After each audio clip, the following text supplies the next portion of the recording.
dentro de la oración es medular, porque si no la oración se transformaría fundamentalmente en petición.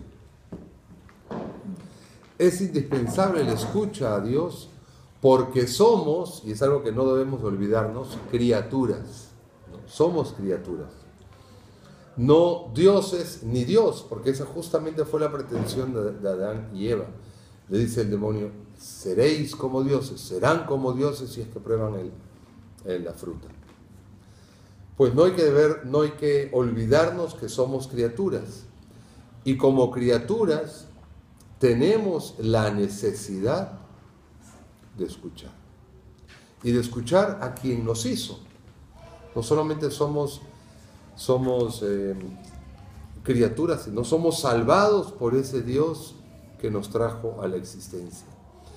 Y el pretender sustituirlo, como figura en el relato del Génesis, en el relato del pecado original, que llamamos pecado originario, original, pues nos llevó al pecado.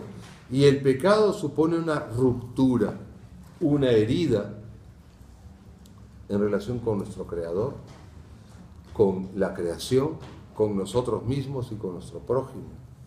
Por lo tanto, tenemos que recurrir a la actitud de los discípulos cuando se acercaron a Jesús y le dijeron, Señor o Maestro, enséñanos a orar.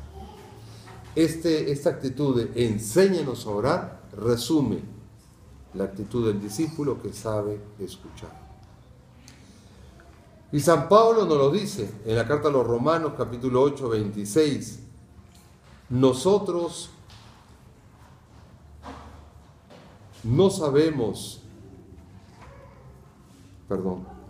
nosotros ni siquiera sabemos cómo hemos de orar, pero el Espíritu mismo intercede por nosotros con gemidos inefables o inenarrables en otra versión. Por lo tanto, nosotros no somos los que nos movemos a orar por iniciativa propia, sino que es el Espíritu el que nos mueve, el que nos toca el corazón, el que nos predispone, el que nos dispone. Ya el profeta, al escuchar la voz del Señor que le decía, ¿y a quién mandaré? ¿A quién enviaré? Esa palabra no hubiera podido ser escuchada. ¿A quién enviaré?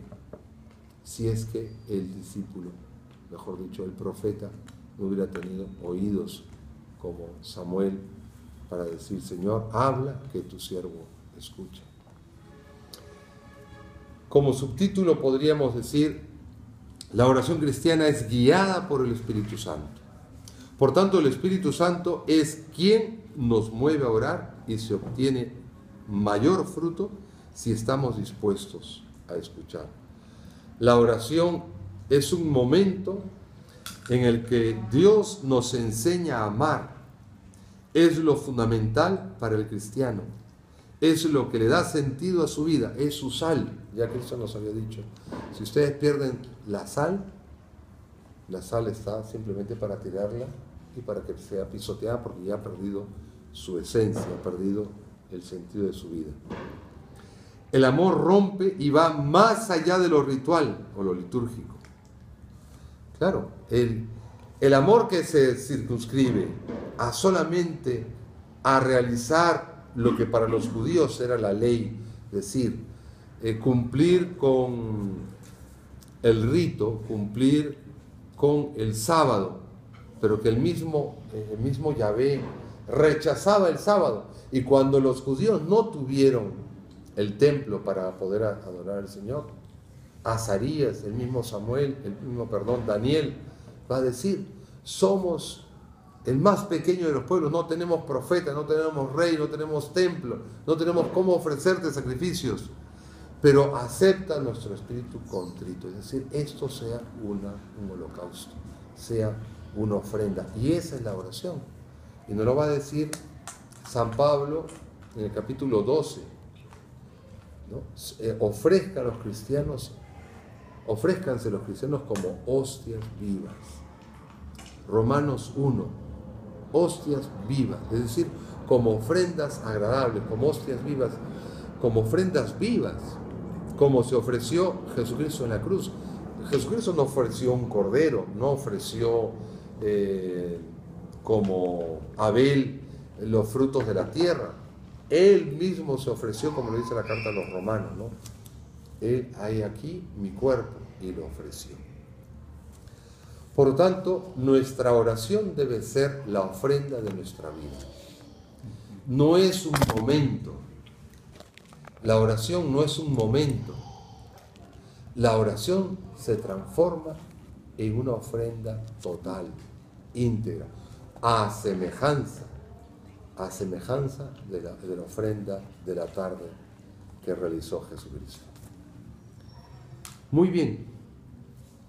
La auténtica oración es experiencia de conversión, porque muchas veces podemos pasar los cristianos años de años, y la pasamos en la misa, pasamos en el rezo del rosario, la pasamos en nuestra comunidad orando, o en nuestra asociación o archicofradía orando. Pero si la oración no nos llama a la conversión, no es una verdadera oración. Para la oración, la auténtica oración tiene que estar justamente porque tiene la actitud de escucha, tiene que estar dispuesta a todo. El hombre, el orante, como lo decía en la charla anterior, el orante es un buen oyente. Y si es un buen oyente, tiene que estar dispuesto a escuchar al Señor. Por eso decía que la auténtica oración es experiencia de conversión. En la oración Dios nos habla al corazón, como les hablaba a los profetas, proponiéndonos desnudarnos para lavar nuestras heridas, como en la última cena. Por eso, Pedro, que todavía no era un buen orante, rechaza a Jesús. Le dice, no me lavarás los pies. Porque no había entendido todavía, y el evangelista mismo lo dice, no había entendido todavía el sentido del servicio de Jesús. Y el servicio de Jesús solamente lo podemos entender en este sentido de esclavitud, de amor, del servicio, si es que oramos y entramos en comunión con el Señor. Es un espejo, la oración es un espejo que nos ponemos delante para vernos tal cual somos. Y entre lágrimas como los santos y con asombro experimentar cuánto nos ama Dios, reconociendo mi corazón tan pequeño y tan pecador. Es decir, sentimos tal experiencia de amor, estar rodeados del amor de Dios, que tenemos como los santos que reconocer que siendo tan pobres, tan pequeños, ser amados de tal grado, de tal inmensidad. Por eso que los santos se llenaban de lágrimas.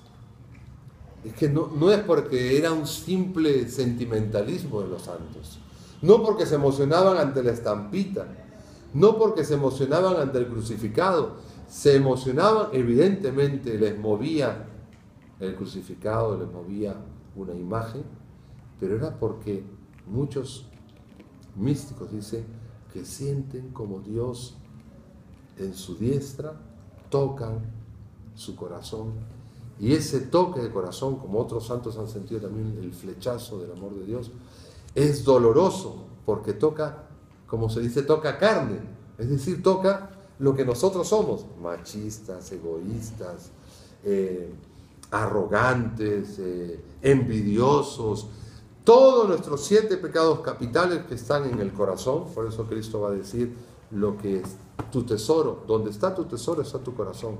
Entonces por eso ahí apunta Dios y te manda un flechazo de amor, y es tan doloroso. ¿Por qué? Porque no lo queremos arrancar de nosotros mismos, pero nos cuesta entonces este combate espiritual entre recibir tanto amor de Dios y querer arrancar, pero no estar dispuestos a arrancarlo totalmente. Ahí viene el dulce dolor que dicen los santos. El dulce dolor, es decir, ser consciente que somos amados tan grandemente, pero aún así no queremos arrancar. Por eso que los santos, pero voy a tocar acá a San Francisco, en los primeros meses de su vida penitente, dice Tomás de Celano, dice que él terminaba la oración con rostro demudado, es decir, rostro demacrado, porque había una lucha interior. Sabía que tenía que dejar la vida cómoda de comerciante. Sabía que iba a ser objeto de burla por sus compañeros de juerga. Y por eso ese combate, y el combate unido al amor que lo inundaba, él va demudando, va dejando el hombre viejo para revestirse del hombre nuevo. El amar entonces tiene un eco social, tiene un eco, porque sabemos que nuestro pecado ofende a mi prójimo, por eso nos cuesta dejarlo. Y podemos decir, por lo tanto, que ese pecado social,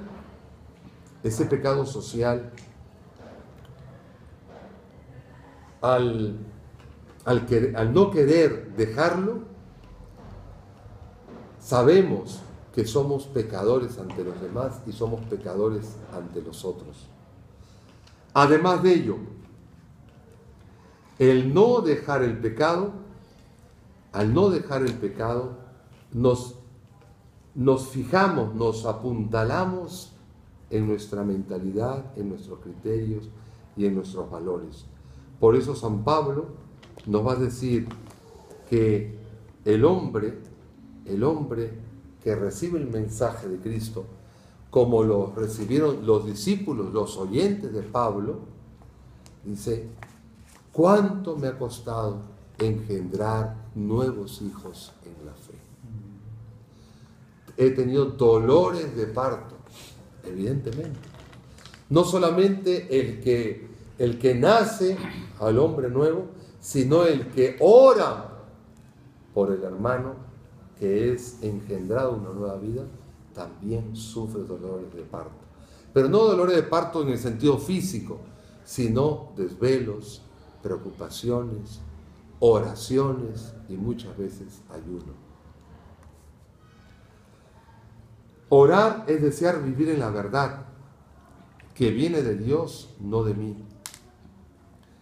Eso vuelvo a recalcar, la oración no nace del corazón humano, nace del corazón de Dios, y el hombre y la mujer que está abierto toma esa iniciativa de Dios y la hace real, la hace eficaz.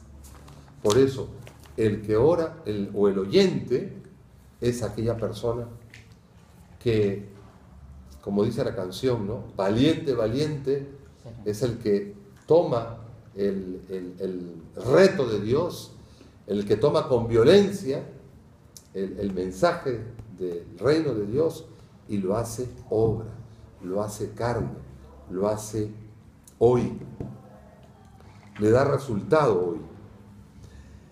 El reconocimiento de nuestra pobreza ante Dios, que nos llena de su amor, ilumina nuestro espíritu como verdad y nuestros ojos van viendo las cosas diferentes. Por eso cuando uno va a un retiro donde todos los 5 sentidos están puestos en el predicador, en la escucha de Dios, en la meditación de la palabra, y sale del retiro, ve con ojos de Cristo todas las cosas. Ve a la familia, ve a sus compañeros de trabajo, sus compañeros de estudio, todos los ve diferente. ¿Por qué ha cambiado mi mirada? Si sigue siendo el mismo ojo, sigue siendo la misma persona, porque ha cambiado el corazón. Y esto es lo que tenemos que lograr con toda comunidad cristiana y con nosotros mismos. Cambiar el corazón. Por eso San Francisco cambió su mirada cuando se dejó ver por el Cristo de San Damián.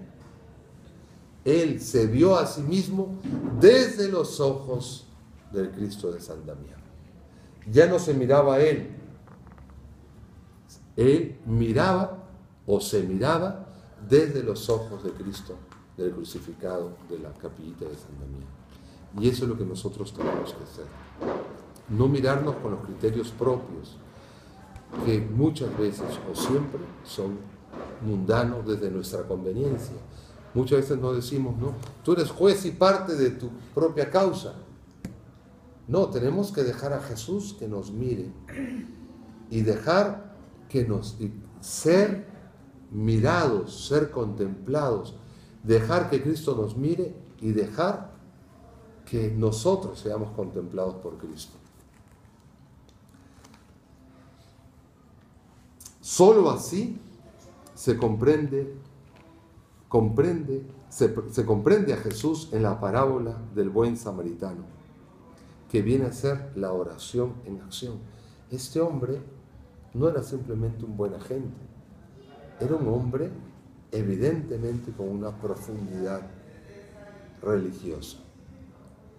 Ver en el camino un hombre maltratado y tirado, poder verlo como prójimo, es porque tenía una experiencia de Dios. Ese hombre, ese samaritano, ¿quién era en realidad? Cristo. Era Cristo Jesús. Cristo. Ese hombre que estaba tirado en el piso, maltratado por los ladrones, ¿quién era? Jesús. Jesús también. Entonces está la paradoja, ¿no? El buen samaritano es Jesús y la víctima es también Jesús. Nosotros nos tenemos que constituir pues como el buen samaritano y saber que en algún momento también podemos ser los hombres maltratados.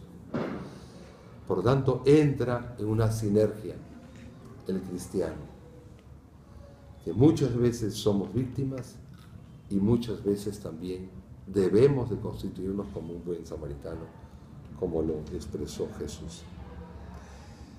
Por eso la oración no debe quedar en la mera devoción.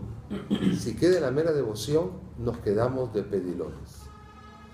La oración nos debe constituir como hombres orantes en acción. Y esta actitud de orantes en acción hace que de la misma manera que los discípulos le puedan decir a Jesús, Señor, enséñanos a orar. Y Jesús resumió en la oración del Padre Nuestro todo lo constitutivo, todo lo esencial de la oración. Porque muchas veces vamos a decir, bueno, ¿pero qué es la oración? Bueno, hay oración de petición, hay oración de alabanza, hay oración... Pero la oración es dar el corazón. Y en la oración misma, en el trato con el Señor, nos salen diferentes tipos de oración. El Padre Nuestro, ¿qué es? Hay alabanza, hay petición, hay abandono, hay todo. En el Gloria, en el himno del Gloria, en el cántico de Gloria, en la misa, hay de todo. Hay perdón, hay pedir misericordia al Señor, hay glorificación. Entonces la oración, hermanos, no hay que circunscribirla en solamente oración de alabanza, no, hay que abrirla a toda la sinfónica de lo que es la oración. En una sinfónica hay diferentes instrumentos, hay diferentes expresiones melódicas, y en el ser humano, y como lo hemos visto también en los santos, hay diferentes sentimientos. Yo me imagino la oración, y como debe ser, con diferentes ánimos y sentimientos. No es nunca lineal. Siempre tiene sus bajas y sus altas y sus expresiones de amor extraordinario, como también sus lágrimas y sus glorificaciones. La oración siempre hay que dejarla a ser guiada por el Espíritu Santo. Amén. Amén. Voy a tener que escribirlo con lapicero porque... Claro.